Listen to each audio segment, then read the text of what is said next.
કથાને ઉલટાવો તો થાક થઈ જાય. થાક ઉતારવાનું સાધન કયું? તો આપણને તરત યાદ છે પથારી. ના, પણ બીજાનો થાક ઉતારવાનો છે. મનનો થાક ઉતારવાનું સાધન કયું? તો સત્સંગ છે. બહુ ડિપ્રેશનમાં આવી જાઓ, બહુ ટેન્શનમાં આવી જાઓ, બહુ વિચારો વાયુમાં આવી જાઓ, તો થોડાક સમય માટે આવા સત્સંગમાં ચાલ્યા જાઓ.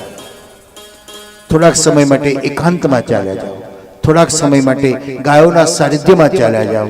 થોડાક સમય માટે પ્રકૃતિના સૌંદર્ય દ્રશ્યમાં ચાલ્યા જાઓ અને જુઓ તમારું બધું સેટિંગ થઈ જાય છે કે નહીં. ડોક્ટર કહે છે ને હવા ફેર કરો. ભાઈ ઘરમાં થોડી હવા ફેર કરી જાઓ એટલે આપણે હિલ સ્ટેશન દેખાય છે.